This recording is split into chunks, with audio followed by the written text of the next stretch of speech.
ada satu penyakit yang menimpa umat yang namanya ajahlubiddin kan gitu ya, penyakit bodoh dalam urusan agama kan gitu, sehingga komunitas ustadz itu kadang-kadang ustadz ini tidak bisa membedakan mana agama, mana pemikiran agama. Assalamualaikum warahmatullahi wabarakatuh. Di IPM Tauhid Surabaya datang ke sini dalam rangka memenuhi undangan dari IPM Tauhid yang ada di Manado, yaitu yang dipimpin oleh Ustaz Rio Effendi, untuk memberikan pelatihan ya, khusus untuk para dai pembina mualaf dan juga bersilaturahmi dengan para saudara-saudara kita mualaf yang ada di Kota Bitung kemarin. Dan alhamdulillah saya ikut bangga dan bahagia bisa bersilaturahmi dengan ikhwan-ikhwan sekalian, saudara-saudara saya yang ada di masjid ini. Majelis bersejarah ini baru pertama kali saya datang ke sini. Ya, jadi mudah-mudahan ini adalah awal silaturahmi yang baik. Di sini saya menyampaikan tausiah singkat sebetulnya ini buat diri saya pribadi, tapi juga mudah-mudahan bermanfaat buat Bapak Ibu semuanya. Begini, saya merasa saat ini kondisi umat Islam ini kebanyakan paling senang atau sukanya ya, menjadi orang-orang Islam yang kalau bahasa keren itu orang-orang yang oportunis, orang-orang Islam yang oportunis ya, bukan opor ayam ya, dia oportunis. Oportunis itu pintar mencari kesempatan dalam kesempitan. Jadi kan harusnya kalau kita mengatakan surat Al-Nasr kan fa inna ma'al usri yusra, inna ma'al usri yusra. Setelah kesulitan pasti akan datang kemudahan. Dibilang lagi setelah kesulitan akan datang kemudahan. Cuma kadang-kadang kita ini nggak mengikuti ayat itu. Kita lebih sukanya justru mencari kesempatan dalam kesempitan. Kita tidak memungkiri, kita tidak menafikan kondisi saat ini memang banyak umat Islam yang dalam keadaan sempit ekonominya, ada ya, sempit hidupnya, sempit pemikirannya, sempit hatinya, macam-macam ya.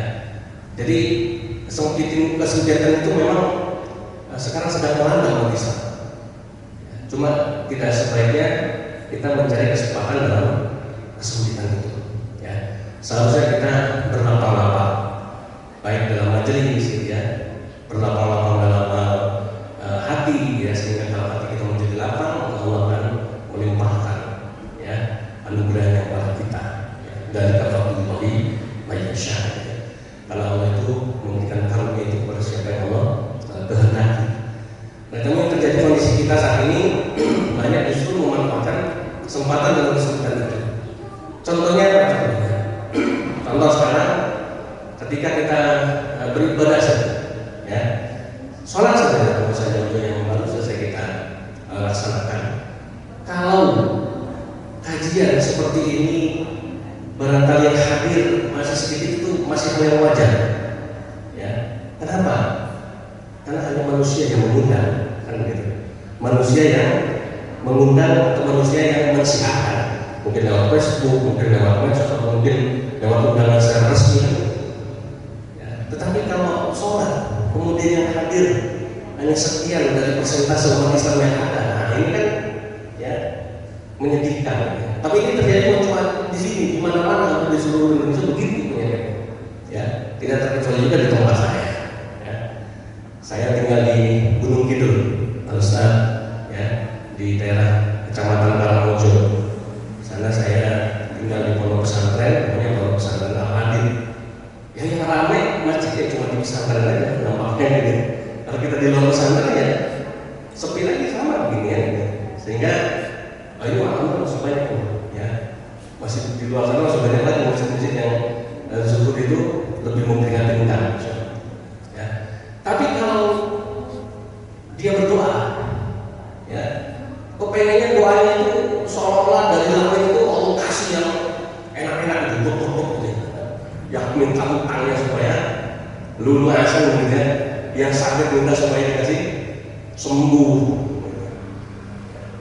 sakit dia ke rumah sakit bersusah payah, ya, dia usahakan. Tetapi ke masjid baru sakit sedikit kakinya misalnya, sudah nggak mau mengatakan kakinya maksudnya. Itu contoh tadi ya, mencari kesempatan dalam kesempitan. Padahal Masya Allah kita ya diajarkan oleh baginda kita Muhammad SAW bagaimana kita harusnya menjadi orang Islam yang ikhlas. Karena makna Islam itu sendiri kan berpasrah. Pasrah itu ikhlas, totalitas. Ketika kita sholat, ya saya sering mengajarkan santri-santri. Ketika kita sholat itu kan diawali dengan takbiratul ihram, ya Allahu Akbar. Ya, ini pembuka, gerakan pembuka sholat.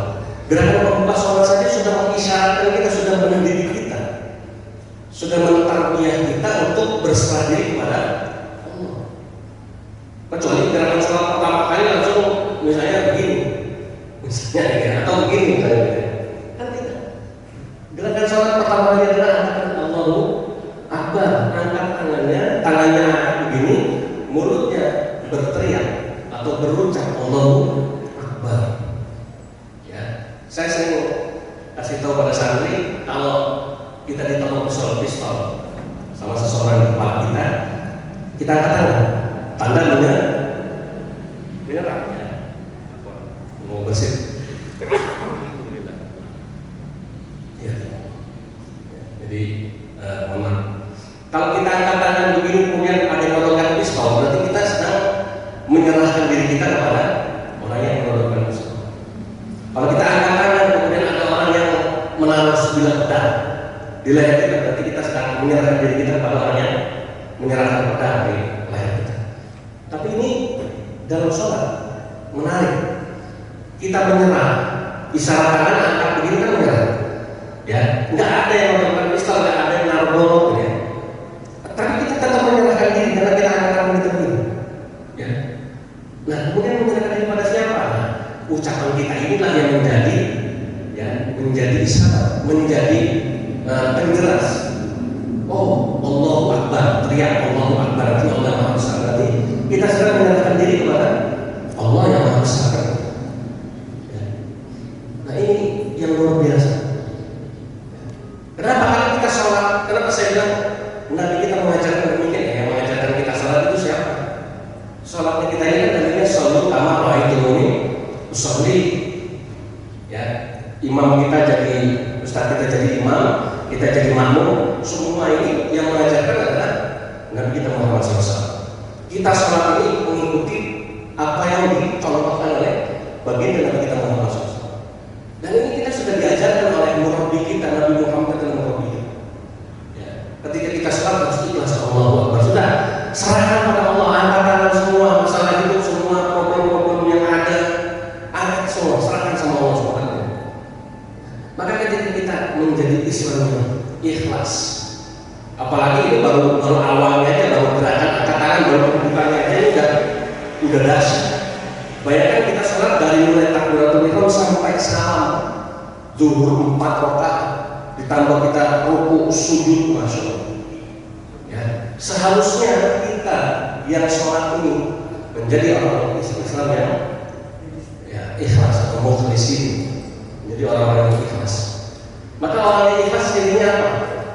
Cirinya buat dia melakukan segala sesuatu itu selalu ya tidak lepas dari kalimat zikir kepada Allah.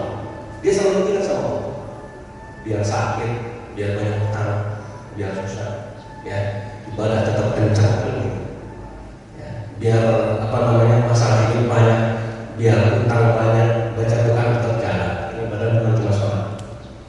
Ini yang Bapak Ibu yang dimuliakan oleh Allah Subhanahu wa Ta'ala. Nah, saya hanya menyampaikan ini untuk pesan diri saya, mengingatkan saya dan juga kita semua. Mudah-mudahan saudara-saudara muslim saya yang ada di daerah Tondano ya, yang ada di Tondano ini bisa menjadi umat Islam ya, yang menjadi harapan dari para pendahulu kita, dari para ulama-ulama. Ada dua hal tujuan Allah menghadirkan kita di dunia itu, yaitu menghadirkan dunia dengan dua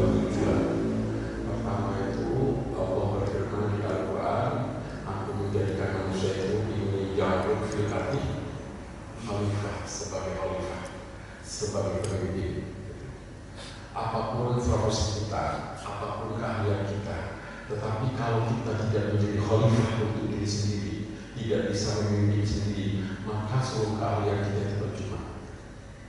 Minimal kita itu harus menjadi pemimpin untuk diri sendiri. Syukur-syukur bisa memimpin keluarga, anak, istri, bisa sholat, bisa bersosialisasi dengan sesama manusia.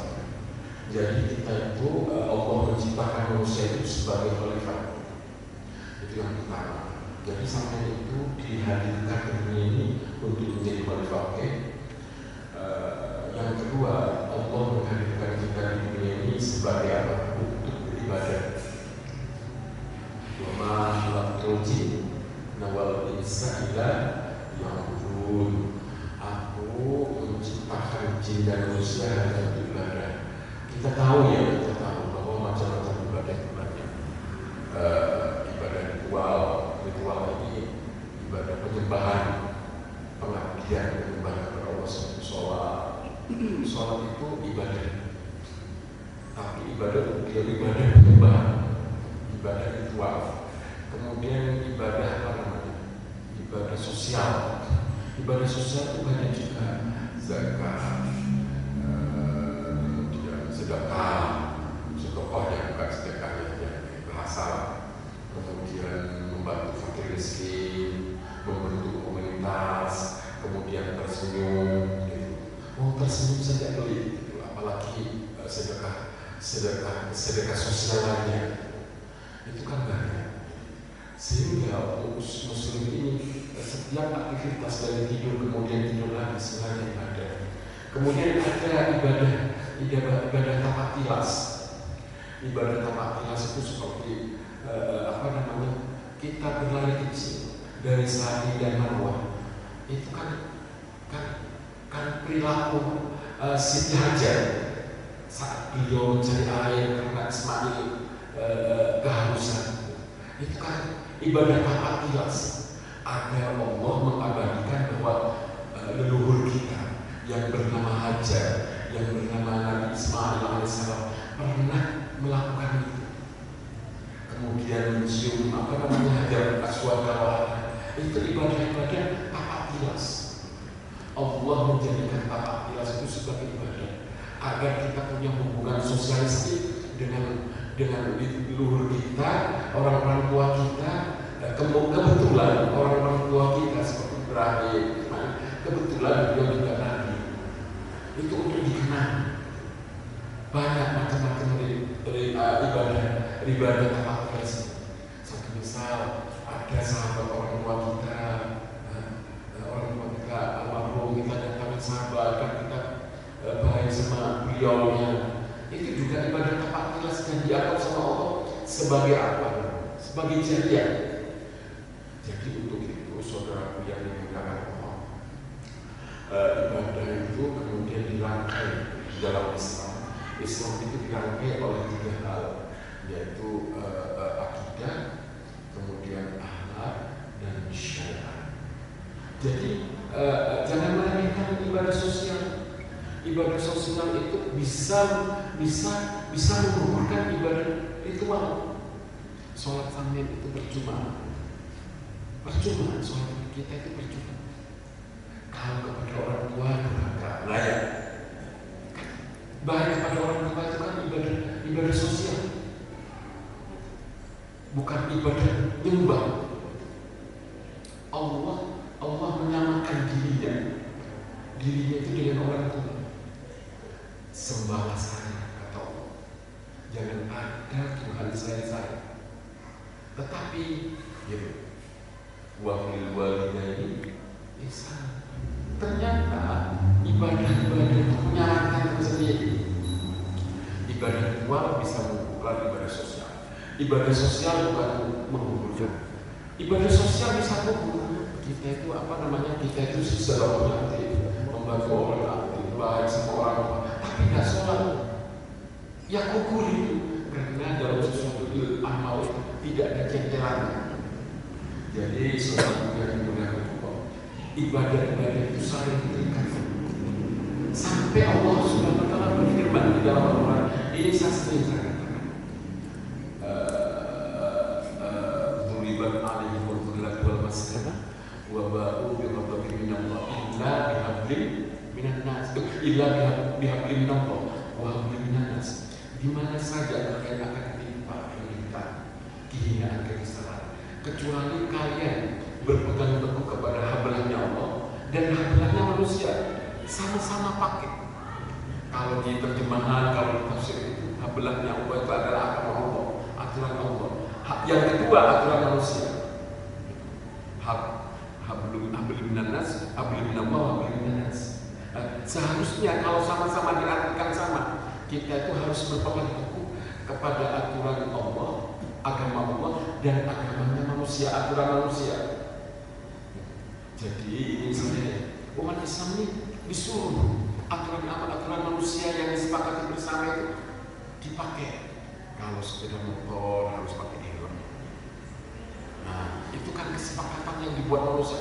Kalau kita cari Al-Quran hadisnya nggak ada. Nanti satu misal kesepakatan bersama. Nanti kalau hari Ahad tanggal sekian kita ada kerja bakti di masjid. Itu kesepakatan antar kita itu harus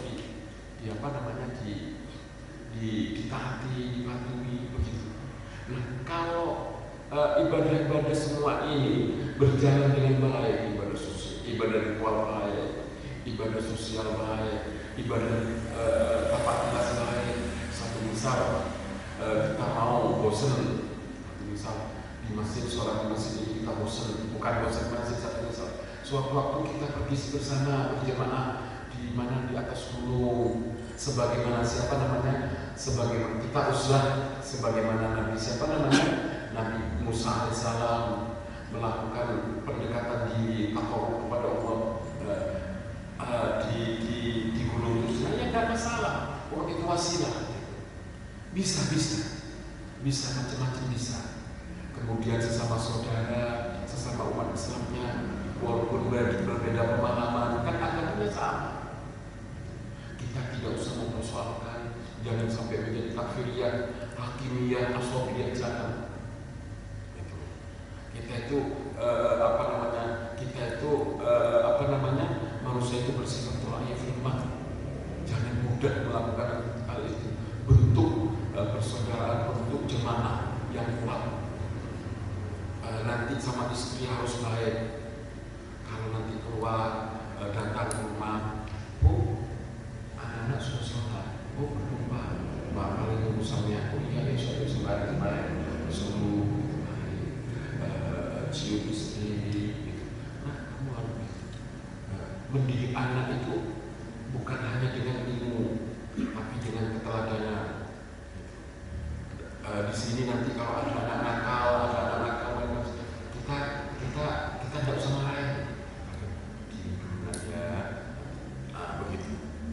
Kalau anak naik karena jatuh, jangan dilarang, tapi dibilang nanti kalau jatuh gimana. Nah beda kan, nanti jatuh kamu turun, beda. Gitu. Kita melarang anak dengan cara positif, dengan cara negatif. Bilang aja nanti kalau jatuh kamu sakit, orang lain susah. Kan dia berpikir, oh iya ya. Daripada dilarang dia tidak ngerti, turun. Nah dia mungkin kenapa saya suruh turun? Tapi kalau bilang ini, nanti kalau kamu jatuh gimana? Sakit kan? Kemudian nanti kalau kamu sakit orang tuamu susah, kami susah, bisa-bisa kami disalahkan sebagai pengurus masjid. Kalau begitu yuk turun, enak dia paham. Menurut saya, ya kalau mau sembunyi ya mau. Kan ada yang kadang-kadang begini Bapak, orang-orang yang membantu yayasan kami itu memang kadang-kadang tidak mau disebut namanya, hamba Allah, kami kasih nama hamba Allah, tetapi kadang-kadang dia tuh kepingin disebut gitu loh, agar tahu kan manusia itu panitia juga, jangan-jangan nanti detail panitia bisa juga. Ada kadang-kadang tuntutannya begini, tuntutannya harus diaudit. Jadi yayasan kami itu diaudit secara nasional oleh auditor yang netral. Lah, audit itu terpaksa kami tampakkan semuanya, karena auditor nggak mau ini uang ini kemana, pengeluaran kemana. Dan sebenarnya kami tidak setuju dengan audit, karena audit itu biayanya 10 juta Bapak. Kalau 10 juta diberikan beras dan dibagi sama saudara kami banyak. Tetapi karena ini untuk apa namanya? Untuk membangun kepercayaan, maka kami lakukan itu. Itu yang pertama. Yang kedua, masalah manusia hablahnya Allah pakai apa namanya? Pakai kalimat yang sama, hablahnya Allah dan hablahnya manusia. Wawunya itu waw atof, Bapak. Waw atof itu antara satu dan bergandengan. Satu misal begini, suami dan istri. Suami dan istri itu dua rangkaian yang tidak bisa dipisahkan. Dan di sana hablahnya Allah kecuali illa bihablim minan nas wawnya atof. Jadi saling menggugurkan, kedua rangkaian itu tidak bisa dipisahkan. Betul kata Bapak, kita ini ke dalamnya ini kurang, umat Islam masih kurang, dan saya suka pada Bapak dengan protes Bapak. Lebih baik kita protes diri ke dalam, kekurangan diri ke dalam, dan menilai orang lain yang lebih baik dari kita. Saya pikir itu insya Allah nanti jawabannya akan disempurnakan oleh anak saya, monggo. Ya, Bismillah. Saya jawab yang hablum minallah wa hablum minannas. Jadi memang secara teorinya tadi udah disampaikan sama Yai. Kata hablum minallah dan hablum minannas ini ditulis di Al-Quran kan gitu. Berarti kan menandakan apapun yang ada di Al-Quran itu, ya kan, satu kata saja, berarti itu kan penting, ya. Itu harus kita dengarkan dan harus kita taati kan gitu. Nah, harusnya kita ini, kalau kita bicara tadi ya teosentris, itu udah hampir rampung lah ya, karena semuanya membahas itu kan gitu ya. Semuanya fokusnya ke situ, masalah sholat ya, masalah ibadah makdo dan lain sebagainya. Cuma problemnya kita memang betul di hablum minannasnya ini, karena hablum minannas ini dianggap agak sedikit disepelekan bahasanya gitu ya. Jadi orang-orang kita, umat Islam ini merasa lebih penting yang hablum minallah, diartikan secara vertikal kan gitu ya. Kalau hablum minannas itu secara horizontal kan gitu ya. Cuma sekitar itu aja. Padahal maknanya kalau mau diperdalam lagi, tadi seperti yang Yai bilang, ternyata itu satu kesatuan yang nggak bisa dipisahkan, ya kan? Berarti harusnya ketika dia hablum minallahnya bagus, ya berarti hablum minannasnya bagus. Nah, tapi pengertian hablum minannasnya cuma hanya sekedar urusan muamalah kan, cuma gitu aja. Jadi penafsirannya cuma sekedar di situ. Padahal, mohon maaf seperti yang contoh-contoh yang tadi Bapak bilang, lampu merah, kita mentaati lampu merah sebagai umat Islam, mentaati lampu merah itu wajib apa tidak? Wajib bukan karena itu aturan lalu lintas, wajib karena iman kita kepada Allah. Sebab di Al-Quran kita suruh ikut pada hablahnya manusia tadi. Kan kata hablah tadi udah diterangkan sama, hablahnya Allah, hablahnya manusia. Berarti ketika kita taat pada hablum minallah atau hablahnya Allah, berarti kita juga harus taat sama hablahnya manusia kan gitu. Nah, lampu merah dibuat selama itu dibuat untuk kemaslahatan ya, maksudnya ya. Jadi dibuat untuk kemaslahatan berlalu lintas, maka karena iman kita sebagai muslim ya harus kita ikutin itu. Jangan kita terobos lampu merah kan gitu. Misalnya lagi, ini baru yang kecil-kecil ya Pak ya, buang sampah, ya kan, jangan sembarangan, menjaga kebersihan kamar mandi, ya itu harusnya ini menjadi ciri khas kita kan gitu ya. Apalagi mohon maaf yang namanya menjaga kebersihan diperjelas lagi oleh hadis Nabi. Udah di Quran disuruh mentaati hablah manusia, tambah lagi aktuhuru satrul iman misalnya kan gitu ya. Kebersihan sebagian daripada iman. Udah kurang lengkap apa di Islam kan gitu ya. Makanya Islam itu disebut agama yang sudah sempurna ya, karena dari A sampai Z sebetulnya udah komplit semua. Dan ini yang bikin kita cemburu, orang sebelah nggak punya ajaran itu, tapi dia secara praktek mereka lebih baik kan gitu ya. Betul, mereka lebih jaga kebersihan ya dan lain sebagainya. Sementara kita lihat ya berapa banyak masjid yang kamar mandinya bersih misalnya kan gitu. Alhamdulillah tadi saya kesini, saya apresiasi masjidnya bersih luar biasa kan gitu. Alhamdulillah terjaga kan gitu. Tapi banyak di Jawa itu masjid-masjid yang justru malah kotor kan gitu. Bahkan nyari kamar mandi airnya aja nggak nyala kan gitu. Nah ini kan padahal kebutuhan air itu untuk toharo dalam Islam kan menjadi pokok kan gitu, menjadi penting gitu. Dan di situ bukan nggak ada air, tapi memang nggak dinyalain kan gitu. Jadi repot lagi kan gitu. Nah jadi tapi sebetulnya bukan salah para ulama kita ya, karena saya yakin yang namanya ulama ini kan warasatul anbiya gitu ya. Ulama itu pasti sudah menyampaikan semua yang diajarkan ya kan, yang dicontohkan oleh baginda Nabi kita Muhammad SAW. Cuma memang penangkapan umat barangkali ya yang mungkin kurang jelas atau kurang diperjelas gitu ya, sehingga dalam aplikasi atau praktek kehidupan yang nyata itu ini masih jarang, atau mungkin memang itu tadi ya, mohon maaf, akhir zaman ini kan kata Rasulullah ada satu penyakit yang menimpa umat yang namanya ajahlu biddin kan gitu ya, penyakit bodoh dalam urusan agama kan gitu, sehingga kemampuan umat Islam untuk mau datang ke kajian ya kan, thalabul ilmi ya memang itu sudah mulai melemah gitu ya. Yang ya mohon maaf, yang datang ke masjid ya kita lihat kebanyakan yang sudah kepala 5 kan gitu, yang ikut kajian kebanyakan sudah pensiun misalnya kan gitu. Yang anak-anak muda ya mungkin kalau dari sisi persentase masih kurang, sementara di tengah-tengah kita ini jumlah anak-anak muda muslim ini banyak sekali, dan mereka penyumbang terbesar gitu ya, misalnya maaf kerusakan moral kan gitu yang terjadi saat ini kan gitu. Sehingga memang ikhtiar kita dalam dakwah ini, dalam usaha dakwah ini harus terus ditingkatin supaya apa? Supaya tadi ya dalam prakteknya kita tidak cuma tersentral ya kan di masalah-masalah yang urusannya dengan ibadah mahdoh saja, tetapi juga yang ibadah yang lain dengan urusannya tadi sesama manusia, lingkungan ya kan. Kemudian apa yang menjadi kesepakatan manusia ini menjadi juga perlu kita cermati bareng-bareng supaya apa? Supaya apa ya? Sebetulnya Islam itu kalau diterapkan, makanya Islam itu disebut agama damai, betul. Ya, saya merasakan sendiri. Kalau A sampai Z ini diamalkan, sebetulnya kita belum masuk surga, itu surga udah ada di kita kan gitu ya. Kenapa? Islam itu kalau diterapkan semuanya itu udah jadi surga di bumi kan gitu. Padahal belum masuk surga, kita baru di bumi aja kan. Nah ini Pak, makanya ya kita terus berdoalah, namanya kita hidup di akhir zaman ya Pak ya. Mudah-mudahan cita-cita kita akan tegaknya izul Islam wal muslimin ya.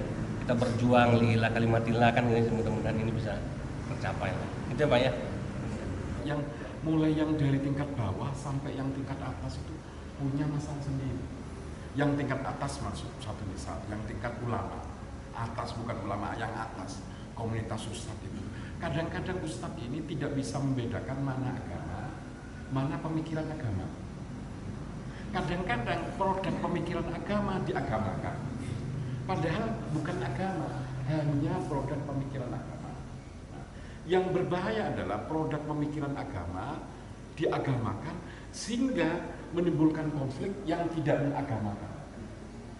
Nah, di Islam itu produk pemikiran agama itu artinya ijtihad.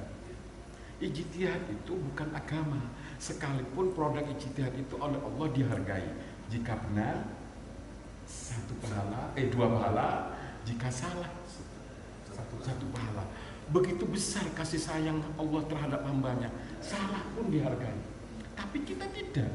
Jika saudara kita salah, kita kecam dengan takfiriyah, dengan hakimiyah, dengan asobiyah. Saya nggak berkumpul di sana. Itu yang apa namanya, yang pertama itu. Jadi umat Islam tidak memahami tokoh-tokoh agama kita, tidak memahami mana agama, mana pemikiran agama. Itu yang pertama. Yang kedua Bapak ya, timbulnya konflik internal di antaranya adalah umat Islam ini sebagian besar tidak memahami bahwa sebenarnya itu Islam itu ada dua. Nah ini kaget kan? Islam itu ada dua. Islam dalam Islam fiddin, Islam sebagai agama. Islam dalam fiddin, Islam fiddin itu akmaltu lakum dinukum. Jadi Islam sebagai din ini tidak ada modifikasi, tidak ada reformasi, tidak ada perubahan mutlak di dalamnya. Nah, apabila merubah ini, itu namanya bid'ah. Jadi satu misal Bapak ya sholat subuhnya 3 rakaat, itu bid'ah. Gitu. Jadi bid'ah itu tidak bisa ditarik kepada pemikiran. Ini Islam yang kedua, nanti saya bahas masalah itu. Islam yang kedua adalah Islam tamatun fiddin. Artinya Islam yang berkaitan dengan peradaban dan budaya. Perlu diketahui, kok terlalu panjang, saya nanti guru ini. Gak apa-apa Pak. Islam itu datang, wahyu ini datang, ya Bapak ya. Wahyu ini datang bukan kepada hampa peradaban. Satu misal Nabi Muhammad itu berada di tengah laut, nggak ada orang, nggak ada. Jadi wahyu itu datang mesti jatuh ke tempat di mana manusia itu ada peradaban, ada budaya. Dan kadang-kadang Islam itu, wahyu itu membicarakan peradaban dan budaya ini. Nah itu. Jadi Islam dalam rangka fiddin, fitamadun, dalam rangka madaniyah, maka harus ditakwilkan. Seperti halnya begini, ajarilah anak-anakmu memanah, melempar tombak. Perintah untuk mengajari anak-anak kita melempar tombak itu tidak bisa diartikan secara tekstual gitu. Karena itu perintah peradaban masa lalu di mana tombak itu penting. Kalau ada apa? Onta ngamuk, onta itu marah Bapak, disembelih tidak bisa. Maka Rasulullah perintahkan tombak tepat dan bismillah itu dianggap sembelihan. Gitu. Lah kondisi saat ini tidak bisa anak kita diajari tombak, berbahaya. Kemudian perintah-perintah di dalam Al-Quran, persiapkanlah kuda-kuda perang untuk melawan orang kafir. Itu perintah peradaban. Nah, sekarang harus dirubah perintah, persiapkanlah anak kita secara budaya, kepandian, agar kita menguasai bidang-bidang teknologi dan kepintaran untuk modern tadi. Nah, ini tidak. Banyak orang mengartikan arti setiap ayat itu diartikan tekstual yang tidak dinilai oleh peradaban dan budaya sama itu, sehingga seolah-olah budaya itu yang dulu akhirnya ditarik peradaban sekarang akhirnya tidak mau cocok, tidak ada sinkronisasi. Masih ini aja contoh yang lebih ekstrim, yang surga dan di bawah kilatan pedang. Nah, seperti halnya ini hadis Islam itu, ini hadis sahih, Islam itu disebarkan melalui kilatan pedang. Bapak pernah lihat film Mahabharata. Mahabharata itu waktu itu berunding antara Bhisma, kemudian Duryodhana, kemudian Sangkuni. Itu berunding. Katanya kakek Bhisma, kita harus mentaati aturan perang. Kan memang aturan perang. Nabi kita punya aturan perang sendiri kalau Islam itu. Tidak boleh membunuh anak-anak, wanita, tidak boleh merobohkan gedung, tidak boleh merobohkan, menghancurkan gereja. Kemudian Sangkuni bilang, tidak, kita harus mengalahkan dengan cara apapun, karena kebenaran dimiliki oleh pemenang. Nah, disinilah Allah perlu bicara dalam peradaban agar Rasulullah menang dalam perangnya, agar berkuasa dengan mematuhi, bukan kayak Sangkuni